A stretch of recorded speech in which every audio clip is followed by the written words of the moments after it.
Welcome to the Friday Night Frenzy alongside Pat Timlin. I'm Amy Zimmer. Well, we made it through the first 3 weeks of high school football without rain, so I guess it was only a matter of time. Yeah, a wet Friday not keeping the teams or our cameras off the field, Amy. As always, we're bringing you highlights and final scores from across the Coastal Empire and Low Country. Kicking off a busy week 4 on Wilmington Island.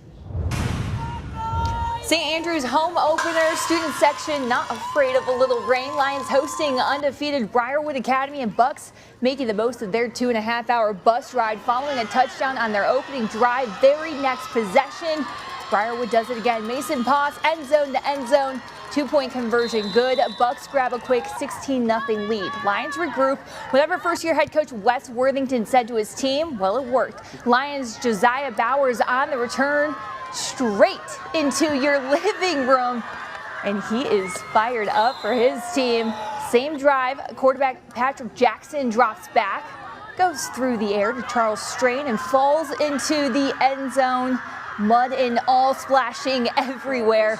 Failed 2-point conversion makes it 16-6. Lions continue to show fight in this ball game. Landon Butchman takes down Cutler Fleming for the big quarterback sack. St. Andrews would find the end zone once more, however, no catching. Briarwood 46-12, the final. And hey, the Friday Night Frenzy just getting started. We have some big matchups to get to. That's right. It's a 2-0 Richmond Hill team and colliding with New Hampstead, I should say, and an undefeated Southeast Bullock visiting Calvary Day. We'll have highlights from those games and many more straight ahead. You're watching Friday Night Frenzy on WJCL 22.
Welcome back to the Friday Night Frenzy. No time to waste. Pat, there was a good one over at Pooler Stadium tonight. Yeah, two of the most high-powered offenses in our area. And Amy, there might be a new team to beat in 6A. Oh, okay. Especially from right here. Richmond Hill entering the night a perfect 2-0, playing behind a lot of seniors, taking on New Hampstead at Pooler Stadium. Let's pick it up opening drive. Phoenix trying to tack on 3. Ref is late, getting over for the field goal. He blocks my camera, but the Wildcats block the kick. And it's Lee Johnson scooping it up, taking it 80 yards to the house. 7-0 Wildcats. Next New Hampstead possession going well until LaShawn Truell mishandles the snap. Leighton Stiegelman hops on it. Wildcats ball 2 plays later. Caleb Easterling, the senior, takes a direct snap, wiggles his way through the hole, and turns on the Jets for a 60-yard touchdown run. 14-0 Richmond Hill. End of the first quarter, New Hampstead trying to get on the board. It's Anthony Williams taking the handoff, fighting his way over the goal line, cuts the lead down to just 7. Yet the Richmond Hill offense just having their way. Joshua Ulrich Troop refuses to be denied, gets into the promised land, even hits the Mr. Miyagi, if you will. 47-28 Richmond Hill takes it. All right, let's get you over to the Carolina Clash game of the week. Lake City Panthers visiting the May River Sharks over in Bluffton, South Carolina. May River quarterback Tanner Macy drops back, and he is met in the backfield. Macy spun around by Torrance Wilson. The ball is loose. Hunter Blanchard scoops that thing up, and he's going to score it. What a way for the Panthers to kick off the scoring on this misty night in Bluffton. Lake City grabs the early lead. Just moments later, Macy redeems himself, calls his own number, and bulldozes in. May River grabs the 7-6 lead. Just over a minute left in the first quarter. The second quarter, more of the same. Macy going to be putting his team on his back, running in another touchdown. And Macy just putting on a show, racking up the highlight reel as he runs in another touchdown for May River. And the team goes on to win big, 41-6 the final. Back here in Savannah, Calvary Day trying to improve to 2-0 in district play. Southeast Bullock trying to stay undefeated on the season. Third quarter, Cavaliers leading 33-0. Yellow Jackets trying to get on the board. A toss out to Jaden Murphy, and he's met by a host of Calvary Day defenders behind the line of scrimmage. Let's keep it same score, start of the fourth. James Mobley airs one out to Edward Coleman. Cavaliers extend their lead to 40-0. At final play of the game, Jackets trying to score some points. Brett Morgan, they've been running it all the way down the field. This time it's a play action. Rolls out, finds a wide open man. That'll be the ball game. Calvary Day wins 40-6, and Southeast Bullock their first loss of the year. Well, while some teams are playing their 4th game this week and others just their 3rd, more teams opening region play tonight. And such was the case in Portal as the Panthers host Jenkins County. And that's where we find our Dave Williams there to capture the action. Amy, Pat, tonight here in Portal, the host Portal Panthers and visiting Jenkins County War Eagles kick off their region schedule looking to continue last year's success. These were the top 2 teams in the region a year ago, and it was Portal's 36-34 overtime victory over Jenkins County a year ago that was the difference in the region title. Both teams coming into tonight's contest with a 1-1 record, and there were plenty of fireworks from both offenses in the early going of this one.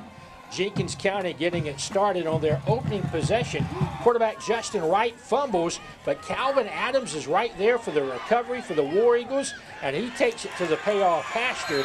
PAT no good, 6-0 Jenkins County. On their next possession, it's Adams again with a more conventional method this time. He shoots right through the hole and finds his way to the happy hunting ground. The 2-point try no good, and it was 12-0 Jenkins County. But Portal would begin their response on their next play from scrimmage as Chase Smith airs it out deep to Brian McQueen. That's a 60-yard hookup for the TD, and after the extra point, Jenkins County's lead was cut to 12-7. And that lead would soon be gone, as on the next Panther possession, Jalen Strickland makes some nice running down inside the Jenkins County 5-yard line. Quarterback Chase Smith would then finish off the drive a few plays later with a short TD run, 13-12 Portal. but Jenkins County would seize control late in the first half. Jamarion Newton with a touchdown. They would add a 2-point conversion for a 20-13 lead. And the War Eagles would go on to cruise to the 48-19 win. In Portal, Dave Williams, WJCL 22 News. All right, thanks so much, Dave. In Savannah, Bryan County in town taking on the Savannah Blue Jackets. We pick it up in the fourth quarter, and Bravian Collins is getting the boys in scoring position. Just a couple plays later, Andreas McKinney gets the rock. Nobody beating him to the edge. Gallops in for 6, and Bryan County, their lead balloons to 3 possessions. And Bryan County would soon after return a fumble for yet another touchdown with just over 4 minutes left to play. However, this game was called due to a fight. Bryan County finishes on top 28-0. And also in Savannah, winless Country Day and unbeaten Bluffton faced off over at Saunders Field. It's been quite the field trip, if you will, for them. Our Rick Snow was there to tell us if the Hornets could pick up their first win or would the Bobcats roll to a 3rd straight victory. Amy, Pat, the Country Day Hornets are looking to end their losing streak at 3 in a row, and they hope that the home field advantage will be the recipe for a win. However, the Bluffton Bobcats come into the game averaging 46 points a game, and they want to keep their winning ways going. And the Hornets came out ready to play, starting quickly. On their first possession, they were moving the ball, and Isaiah Batten throws a quick pass downfield to Brooks Kleinpeter, who uses a spin move to break a tackle and scores to make it 7-0 Country Day midway through the first quarter.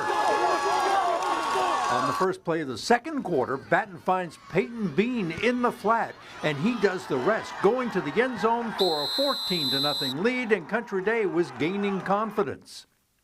But the Bobcats had a few trick plays up their sleeves with a double pass, and Michael Givens hauls in the pass and gallops 64 yards to pay dirt to cut into the Hornet lead, making it 14-6 after they missed a 2-point conversion.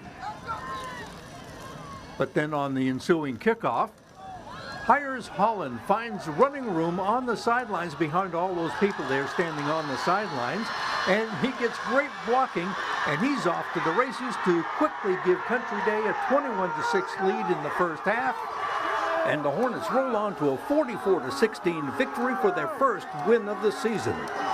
From Saunders Field, Rick Snow, WJCL 22 News. All right, thanks so much, Rick, and congrats to the Hornets on their first win of the season. Okay, you know the drill at home. More highlights to come here on the Frenzy. Plus the Friday Night Frenzy Play of the Week. Who could forget? We'll be right back. You're watching the Friday Night Frenzy on WJCL.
Welcome back to the Friday Night Frenzy. More highlights to get to, and of course, Pat's favorite, the play of the week. Who doesn't like it, okay? Plus a report from Nevada ahead of Georgia Southern's first road test of the season. All right, let's get right back to it.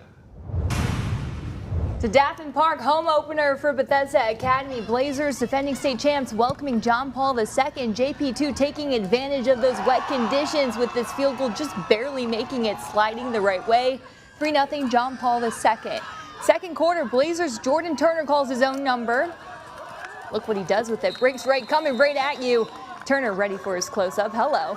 Good for a first down. Same drive, Bethesda in scoring position. Turner able to find a target, trying to muscle his way through, falls just short of the end zone. Bethesda would eventually punch in 2 scores and hold John Paul II to just a field goal. 12-3, the final.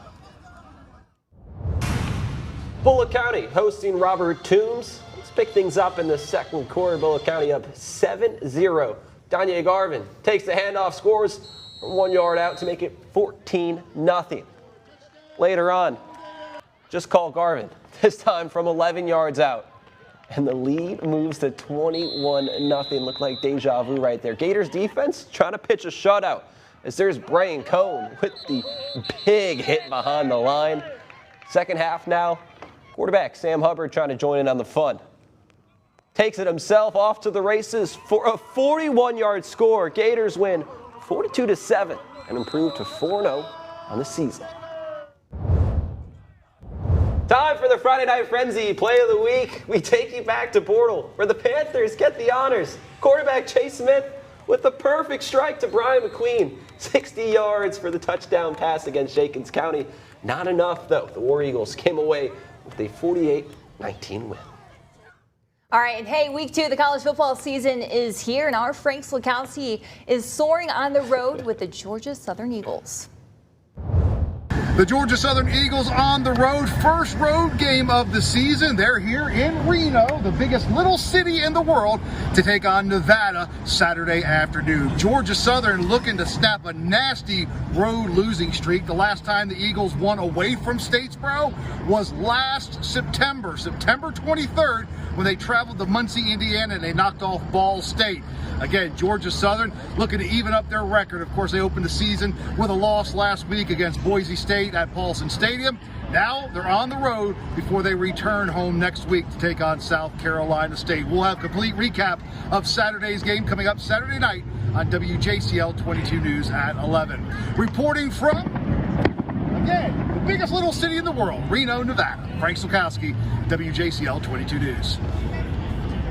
All right, thanks so much, Frank. Just one of the many college games we'll have highlights of Saturday night. That's going to do it for the Frenzy. For Pat Timlin, I'm Amy Zimmer. Have a great night.